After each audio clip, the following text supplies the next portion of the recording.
तो भूमिका में अपन आज पढ़ेंगे बहुपद के बारे में, ठीक है।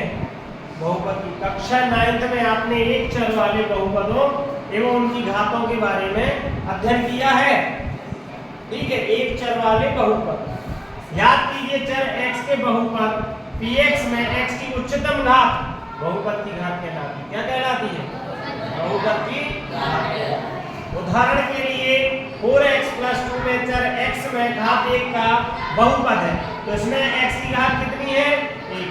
जहां सिंगल लगा होगा वहां घात 1 होती है। अगर चर कोई भी है, x है, y है, जहां सिंगल लिखा है उसकी घात कितनी होती है? 1, ठीक है। अब इसके बाद ये x में घात 1 का बहुपद, यहाँ कितनी है इसकी घात?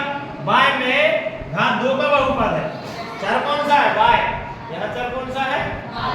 यहाँ देखो, फिर ये वाला बहुपद है, चर x में कितनी घात है इसकी? कितनी है? 3। और यहाँ u, चर u में कितनी घात है इसकी बहुपद की? 6 घात का बहुपद। अब बाकी व्यंजक 1/x - 1, यहाँ जो चर है वो बटे में आ गया, तो ये बहुपद नहीं है, क्योंकि बहुपद के लिए जो भी चर होगा उसकी घात क्या होनी चाहिए? पूर्ण संख्या होना चाहिए। तो यहाँ देखो x पर रूट चढ़ा है प्लस के 2, तो ये भी पूर्ण घात नहीं है, 1/2 घात है, ठीक है। इसके बाद यहाँ देखो, यहाँ भी ये बटे में आ गया x, तो ये x की घात माइनस के 2 आ जाएगी, इत्यादि बहुपद नहीं है। क्या नहीं है? ठीक है। तो बाकी तो बहुपद थे, और ये वाले जो करनी वाले हो गए, बटे वाले हो गए, ये बहुपद नहीं है। अब जैसे आगे बढ़े अगर अपन इसमें, तो आगे क्या लिखा है? बहुपद 1 के घात 1 के बहुपद को रेखिक कहते हैं। क्या कहते हैं? रेखिक। जिसकी घात 1 होगी उसको क्या कहेंगे अपन? रेखिक बहुपद। उदाहरण के लिए 2x - 3 √3x + 5 y + √2 x - 2/11 3z + 4 2/3 u आदि रेखिक बहुपद है। बताया था हमने उस दिन भी। इसके बाद ये भी आ जाएगा, जैसे 2x + 5 - x², तो बताओ ये है क्या? रेखिक बहुपद है? नहीं है। जिसकी घात 1 होती है वो रेखिक होता है। इसकी घात 2 है तो ये द्विघाती बहुपद है। इसमें x की घात कितनी है? 3, तो ये कौन सा? त्रिघाती। आदि प्रकार के बहुपद रेखिक बहुपद नहीं है। एक ये वाला और एक ये वाला, ये रेखिक बहुपद नहीं है। घात 2 के बहुपद को द्विघात बहुपद कहते हैं। क्या कहते हैं? द्विघात। जिसकी घात 2 उसको क्या बोलेंगे? द्विघात बहुपद। द्विघात बहुपद को क्वाड्रेट शब्द से बनाया, जिसका अर्थ है वर्ग। क्या है? वर्ग। वर्ग 2x की घात 2 है प्लस 3x - 2/5। ऐसे यहाँ देखो y की घात 2, तो ये भी क्या है? आपका द्विघात बहुपद है। यहाँ भी x की घात 2 है, द्विघात बहुपद। यहाँ u की घात 2 है, द्विघात बहुपद। ये v की घात है 2, यहाँ z की घात है। ये सब द्विघात बहुपद के उदाहरण हैं, जिनके गुणांक वास्तविक संख्या है। क्या है? यहाँ देखो, हाँ, यहाँ पर x² का गुणांक कितना है? -1। यहाँ u का u² का गुणांक कितना है? -2। ये वास्तविक संख्या है। यहाँ z का गुणांक कितना है? 4। तो ये क्या है? आपकी वास्तविक संख्याएं हैं।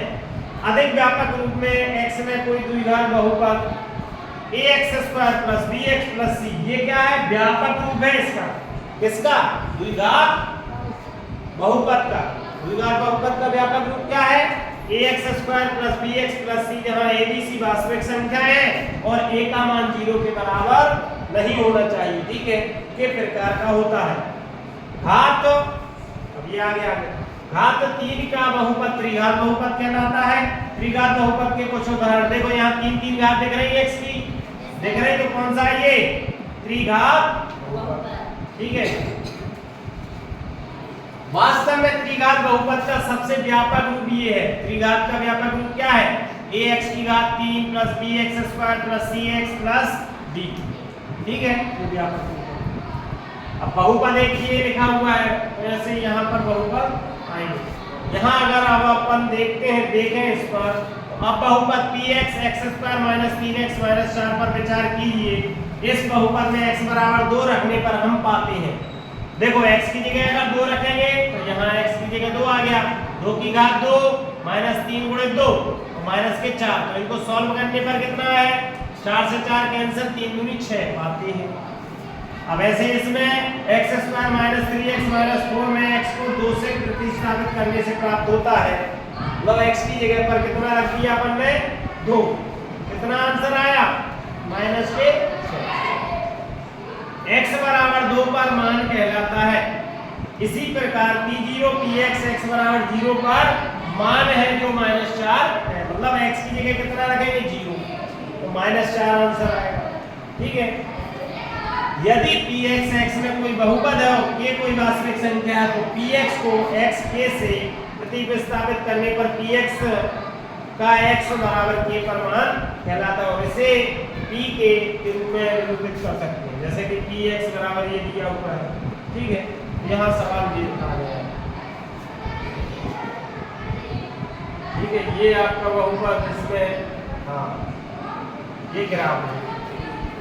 ठीक है, ग्राफ का क्वेश्चन कैसा आएगा देखो, यहाँ पर 2.1 में यदि वर्णन करें ये आएगा क्वेश्चन। बताओ ये ग्राफ कितने बिंदुओं पर काट रहा है x अक्ष को? 2 3 है ये वाली x अक्ष, 1 और 1, तो इसके शून्यकों की संख्या कितनी हो गई 2। ये लिखा है देखो ax square plus bx plus c के 2 शून्यक है, तो जो द्विघात बहुपद होगा उसके अधिकतम कितने शून्यक होंगे 2। ठीक है, यहाँ भी देखो आप 1 और 1 2। अब ये देखो यहाँ ग्राफ एक बिंदु पर प्रतिच्छेद कर रहा है, तो कितने शून्यक है इस ग्राफ के? यहाँ पर x के px के शून्यकों की संख्या कितनी होगी? यहाँ देखो जरा, यहाँ भी ये देखो ये लिखा a का x निर्देशांक द्विघात बहुपद p ax square plus bx plus c का केवल एक शून्यक है, इनमें कितना शून्यक है? ठीक है, आगे बढ़ते हैं। चलो यहाँ बताओ काट रहा है क्या? काट रहा है नहीं, तो इसके शून्यकों की संख्या कितनी है 0, और यहाँ भी 0। ठीक है, अब ऐसे ही अपन को आगे आएगी ग्राफ। ये वाली उदाहरण 1 लिखा हुआ है, क्या लिखा है? नीचे दी गई आकृति 2.9 में ये आकृतियां दी हैं। ग्राफों को देखिए, प्रत्येक आकृति y बराबर px, जहां px एक बहुपद का ग्राफ है, ग्राफों से प्रत्येक के लिए px के शून्यकों की संख्या, किसके? px के शून्यकों की संख्या। तो यहाँ पर अपन को px के शून्यक निकालना है, तो हम ग्राफ को देखेंगे ये कहाँ टच किया, एक बार टच किया x वाली रेखा को टच करेगा तो क्या हो जाएगा px का शून्य हो जाएगा। यहाँ px का शून्य कितना हुआ ऐसा लिख देना, px का शून्य कितना है 1। ठीक है, इस वाले में कितनी बार टच किया, एक यहाँ और एक यहाँ, ये वाला नहीं देखें y वाला, यहाँ लिखेंगे अपन px का शून्य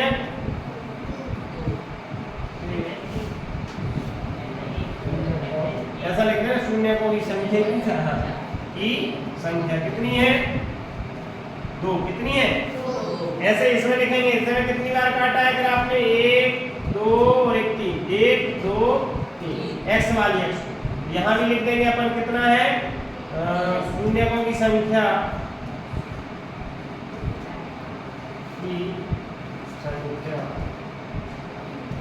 कितनी है। ठीक है, ऐसे इस वाले में बताओ। अच्छा एक कैसे, एक बार काटा तो आंसर क्या लिखोगे, px के शून्यकों की संख्या 1 है। यहाँ कितनी बार, एक ही बार टच किया, एक बिंदु पे टच किया वही यहाँ। ठीक है, समझ गए? तो इसमें भी एक यहाँ 4, तो इसके शून्यकों की संख्या कितनी हो गई 4। समझ में आया? तो ये अपन ने सबके शून्य, ये एक 2 नंबर का सवाल आता है ऐसा त्रिमासिक में, हो सकता है कि आ जाए। तो आपको ग्राफ देखना है और उसमें पूछेगा px के शून्यकों की संख्या कितनी होगी, तो जितनी में ये वाला x अक्ष काटेगा उतनी उसके शून्यकों की संख्या हो जाएगी। ठीक है, अब यहाँ से एक सवाल आया है पिछले साल या 13वीं साल ये वाला पढ़ेगा, ऐसा चित्र दे दिया था और पूछा था कि px के शून्यकों की संख्या क्या होगी, तो बताओ इसमें क्या होगी, 0। क्यों? क्योंकि ये तो सीधी लाइन जा रही है, यहाँ x को तो काट ही नहीं रही, तो इसके शून्यकों की संख्या 0, इसके 3, 1 2 3, ठीक है, इसके 2, इसके 1 2 3, ठीक है, आ गया ना समझ में। ये आकृति में अपन को क्या करना है, शून्यकों की संख्या लिखना। 1 2 नंबर का सवाल आता है, या तो ऑब्जेक्टिव में आ जाएगा तो 1 नंबर का आएगा, और 2 नंबर का भी दे देते हैं कभी कभी त्रैमासिक परीक्षा में, ठीक है, वार्षिक परीक्षा में नहीं होता। तो ये तो अपन पिछली क्लास में बता चुके हैं, बता दिए ना। अब हमने कुछ किसी बहुपद के शून्य को गुणांकों में संबंध, ठीक है,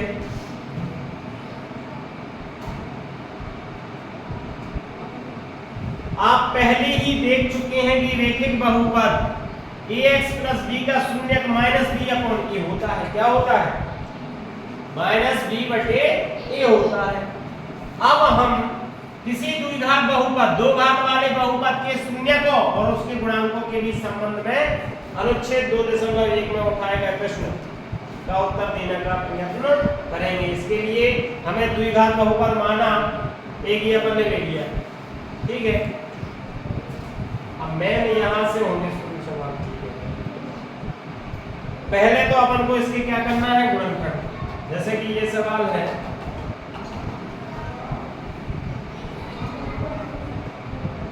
ये सवाल अपन ने कॉपी कर दिया, ठीक है, और कॉपी करके इस सवाल को अपन ले लेता, ये आ गया, ठीक है।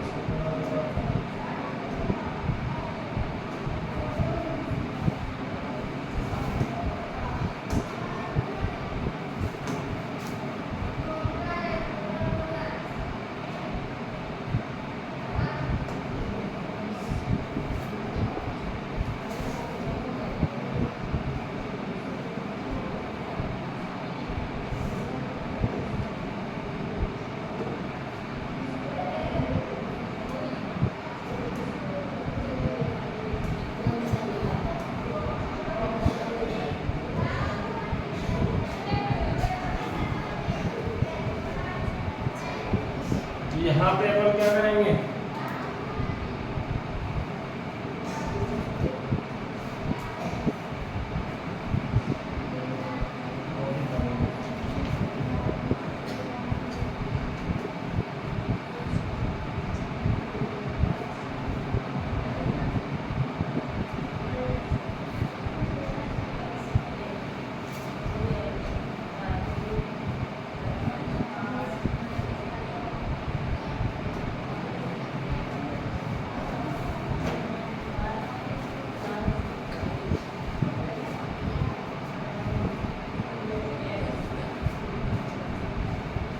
ये वाला सवाल,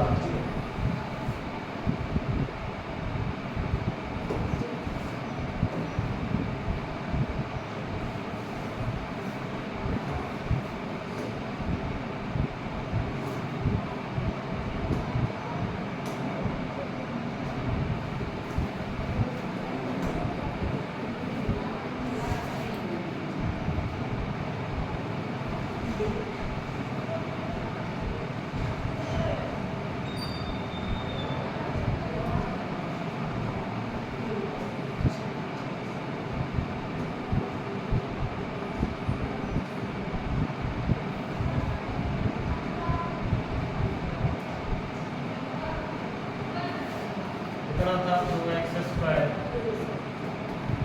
x +, ठीक है।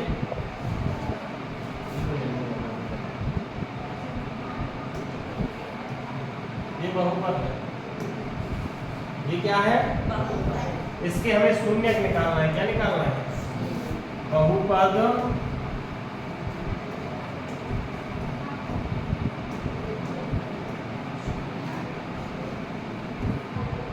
ज्ञात की।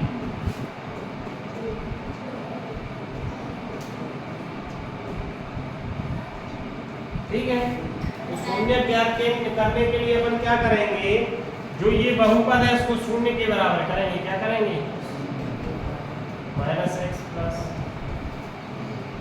ठीक है, अब इसके अपन को गुणनखंड करना है। क्या करना है, गुणनखंड। गुणनखंड कैसे करते हैं, जो बीच वाली संख्या है इसकी जगह पर ऐसी दो संख्याएं लिखना है कि उनका गुणा, पहले तो क्या करेंगे 6 दूनी 12 करेंगे, जो भी आगे लिखा होगा उसका गुणा करेंगे। ये 12 आ गए ना। अब इससे x की जगह पर ऐसी दो संख्याएं लिखना है कि उनका गुणा करने पर कितना आ जाए, 12। ठीक है, क्या आ जाए, 12 आ जाए। ठीक है, यहाँ लिखेंगे हम 2x² माइनस का 4x और प्लस का 3 और प्लस 6।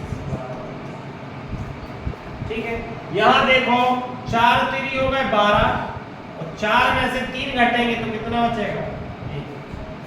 ठीक है,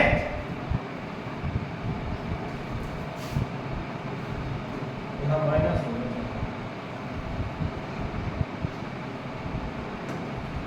क्या होगा, माइनस हो गया।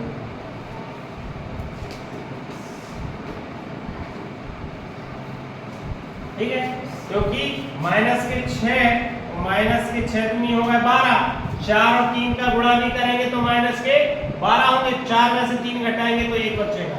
ऐसा करना है। अब इसमें से कॉमन निकालना है, जोड़े बनाएंगे, ये जोड़े बनाएंगे। इनमें क्या कॉमन है, दोनों में, इन दोनों में क्या कॉमन दिख रहा है, जो एक सा हो, x है और 2 भी है, क्योंकि 2 यहाँ है और 2 दूनी 4 यहाँ है, तो अपन यहाँ से क्या निकाल लेंगे, 2x कॉमन निकाल।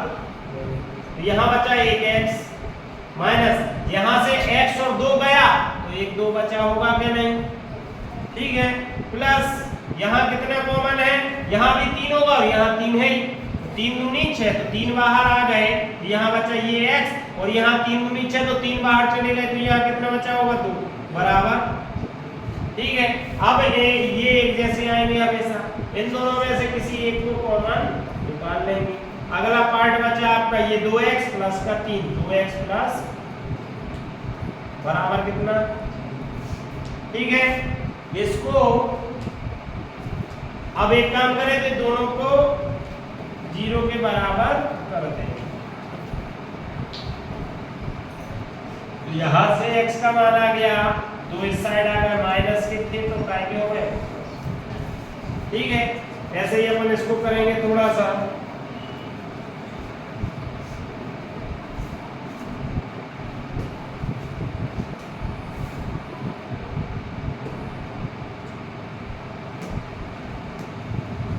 यहाँ तो ये उस साइड जाएंगे, 2x बराबर माइनस के 3 और x बराबर माइनस 3 अपॉन ये x। ठीक है, अब हमने कल आपको बताया था, क्या बताया था, गुणांकों और योग मतलब योग तथा गुणांकों के मध्य, ठीक है, शून्य को तथा गुणांकों के मध्य क्या है, संबंध है। क्या है संबंध, हमने तुम्हें बताया शून्यकों का योग, क्या, शून्यकों का योग अल्फा प्लस बीटा बराबर होता है माइनस बी बटे।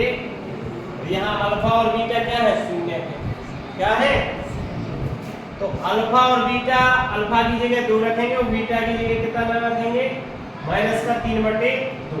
और बी और ए कहाँ से आएंगे, यहाँ से। अगर अपन इसकी तुलना ax square plus bx plus c से करेंगे, ठीक है, तो ये हो जाएगा, a का मान आ गया 2, b का मान -1 और c का मान -6। तो यहाँ अगर अपन लिखना चाहे यहाँ लिख सकते हैं,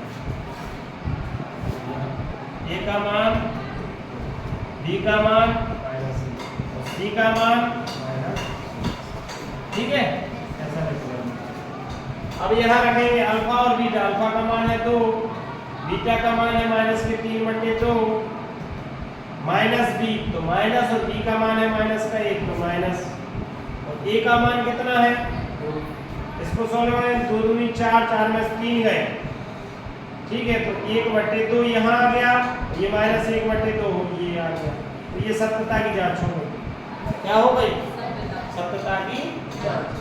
शून्य को और उनके जो गुणनफल है उनमें संबंध बराबर आ गया, ठीक है, समझ गए।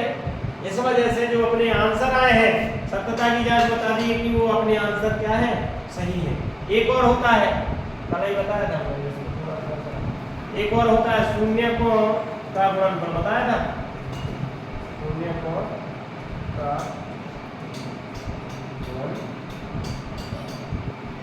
क्या है, अल्फा इंटू बीटा बराबर होता है c/, अल्फा का मान 2, बीटा का मान -3/, सी का मान कितना है -6, ए का मान कितना है, यहाँ 2 से 2 कट गया तो ये -3 आ गए, 2 से यहाँ 6 कट गए तो ये -3 आ गए। ये दोनों क्या हो गए, ये भी एक संबंध की जांच हो गई, ठीक है। जो अपने आंसर आए हैं वो सही है, ये आपका क्या हो गया, बहुपद के शून्य ज्ञात हो गए और उसकी सत्यता की जांच भी